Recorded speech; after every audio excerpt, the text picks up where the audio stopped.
आज उत्कृष्ट रसोई में हम बनाएंगे मुंह में घुल जाने वाली एकदम सॉफ्ट बेसन की बर्फ़ी, जिसे हम बनाएंगे बिना घी और बिना डालडा के। ना आटा गूँथ के पूड़ियों को तलना, ना मुठिया, एकदम बिना मेहनत वाली झटपट बनने वाली बेसन की बर्फ़ी। तो फ्रेंड्स आइए रेसिपी को बनाना स्टार्ट करते हैं। तो यहाँ पर हमने मेजरिंग के लिए एक डिब्बा सेट कर लिया है। इसी से हम सारी चीज़ को मेजर करेंगे। आप चाहे तो कोई कप या कटोरी भी ले सकते हो, जिससे हम सारी चीज़ नाप सकें। अब यहाँ पर एक बर्तन ले लिया है, इसमें हमने बेसन लिया है। तो यहाँ पर मैं 2 डिब्बा बेसन लूँगी। मैं ये बर्फ़ी ज़्यादा क्वांटिटी में बना रही हूँ। आप चाहे तो इसे कम भी बना सकते हो या इससे ज़्यादा भी बना सकते हो।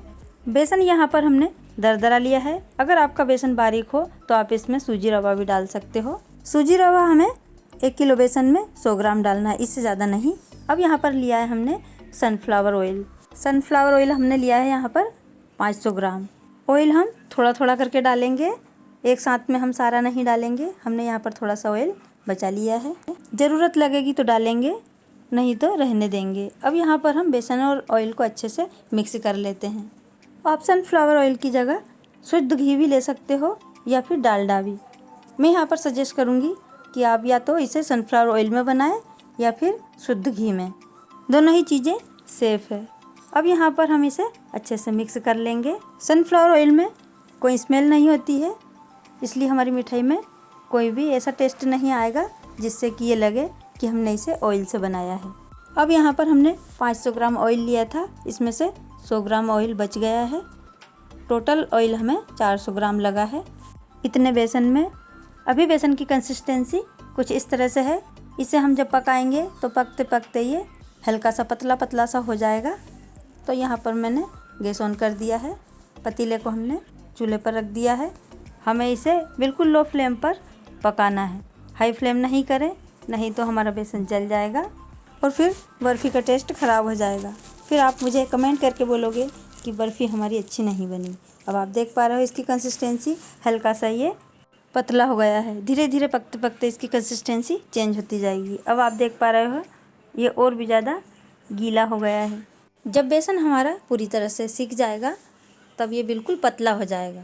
तो फ्रेंड्स आप देख पा रहे हो यहाँ पर बेसन हमारा बिल्कुल अच्छी तरह से सीख गया है, इसका कलर भी चेंज हो गया। अब इसे हम एक बर्तन में निकाल लेते हैं। हमारे बेसन का कलर हल्का सा रेड कलर में आ गया है, आप देख पा रहे हो। बस इतने ही कलर में हमें इसे सेकना है, इससे ज़्यादा नहीं सेकना है, नहीं तो जला जला स्वाद आएगा, और ना ही इससे कम सेकना है, नहीं तो फिर ये कच्चा कच्चा लगेगा और बर्फ़ी हमारी उतनी अच्छी नहीं बन पाएगी। तो अब यहाँ पर हम बेसन को एक दूसरे बर्तन में निकाल लेते हैं। तो फ्रेंड्स वीडियो को पूरा देखें, स्किप ना करें। अगर आप मेरी चैनल पर पहली बार आए हों तो चैनल को सब्सक्राइब कर लें और बेल आइकन जरूर दबाएं, जिससे कि मेरी आने वाली हर एक वीडियो की नोटिफिकेशन आप तक पहुंचती रहे। तो फ्रेंड्स चलिए अब हम बना लेते हैं बर्फ़ी को सेट करने के लिए चाशनी। तो यहाँ पर हमने उसी डिब्बे से नाप करके शक्कर ले ली है। तो शक्कर हम लेंगे यहाँ पर 1.5 डिब्बा। शक्कर का भार बेसन के भार से ज़्यादा होता है, इसलिए हमने इसे 1.5 डिब्बा ही ली है। 2 डिब्बा हमने बेसन लिया था, 1.5 डिब्बा हम शक्कर ले लेंगे। अगर आप मीठा कम खाना पसंद करते हैं तो आप शक्कर की क्वांटिटी कम या ज़्यादा भी कर सकते हो। अब यहाँ पर उसी डिब्बे से हमने पानी नापा है। तो यहाँ पर हमने आधे डिब्बे से थोड़ा सा ज़्यादा पानी ले लिया है। ग्राम में नापे तो 300 ग्राम पानी हमने लिया है। शक्कर हमने ली थी 800 ग्राम और इसमें पानी डाला हमने 300 ग्राम। अब चाशनी को हम मीडियम फ्लेम पर पका लेंगे। चाशनी हमारी पक रही तब तक हम कुछ प्रिपरेशन कर लेते हैं। तो यहाँ पर मैंने फूड कलर लिया है और गार्निशिंग के लिए काजू और खोपरा बूरा लिया है और फ्लेवर के लिए इलायची पाउडर। अब यहाँ पर एक थाली में हमने घी लगा लिया है, जिसमें हम बर्फ़ी को सेट करेंगे। अब यहाँ पर चाशनी हमारी बनी है या नहीं इसे हम चेक करते हैं। तो यहाँ पर हमने पलटे में चाशनी को इस तरह से ले लिया है। अब एक एक बूंद हम इस तरह से गिराएंगे, हर एक बूंद अलग अलग कंसिस्टेंसी में गिरेगी। आप देख पा रहे हो इस तरह से इसमें तार बन रहा है। ये लास्ट तार रहेगा, वो इस तरह से बनना चाहिए कि उसका कलर हल्का सा सफ़ेद दिखने लगे। इससे हमें पता चल जाएगा कि हमारी चाशनी परफेक्ट बन गई है। अब यहाँ पर हमने डाल दिया है 2 pinch yellow food colour. Food colour डालना ऑप्शनल है, आप चाहे तो डालें, नहीं तो स्किप कर दें। अब यहाँ पर हमने लिया है 200 ग्राम मावा। मावे से हमारी बर्फ़ी में बहुत ही अच्छा टेस्ट आएगा। अब यहाँ पर फ्लेवर के लिए हम डालेंगे इलायची पाउडर। तो हमने 8-10 इलायची को कूट करके पाउडर बना लिया है। अब चेक करते हैं हम चाशनी को। तो यहाँ पर इस तरह से हम चाशनी लेंगे और इस तरह से तार बनना चाहिए। तो समझ लीजिए चाशनी हमारी परफेक्ट है। मैंने आपको 2 तरह से दिखा दिया है कि चाशनी को कैसे चेक करना है। अब डाल देते हैं हम यहाँ पर मावा। तो मावे को मैंने पहले से ही ग्रेटर से ग्रेट कर लिया ताकि चाशनी में ये अच्छी तरह घुल जाए। तो यहाँ पर हम चाशनी में अच्छे से मिक्स कर देते हैं। अभी फ्लेम हमारी लो है, हमने गैस की फ्लेम को ऑफ नहीं किया है, क्योंकि जब चाशनी में हम मावा डालते हैं तो मावा फिर से पानी छोड़ने लगता है और चाशनी हमारी फिर से गीली हो जाती है। तो यहाँ पर फिर से हमने हाई फ्लेम करके मावा और चाशनी को 10 मिनट के लिए पका लिया है ताकि इसकी कंसिस्टेंसी परफेक्ट हो जाए। अब यहाँ पर हमारी चाशनी परफेक्ट बन गई है, मावा भी अच्छे से घुल गया है। अब डाल देते हैं हम बेसन जो हमने भून करके रखा था। सारा बेसन हम इसी में डाल देंगे और इसे अच्छे से मिक्स कर देंगे। अगर आप मावा नहीं डालना चाहते हो तो जो चाशनी मैंने आपको बताई थी आप उसी कंसिस्टेंसी में बेसन को डाल के और डायरेक्ट सेट कर सकते हो। बर्फ़ी आपकी अच्छे से सेट हो जाएगी।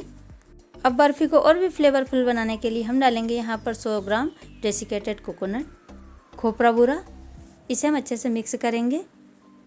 आप जो भी ड्राई फ्रूट्स डालना चाहते हो आप डाल सकते हो। मैंने यहाँ पर कोई भी ड्राई फ्रूट्स नहीं डाले हैं, मैं ऊपर से गार्निशिंग के लिए ड्राई फ्रूट्स डालूँगी।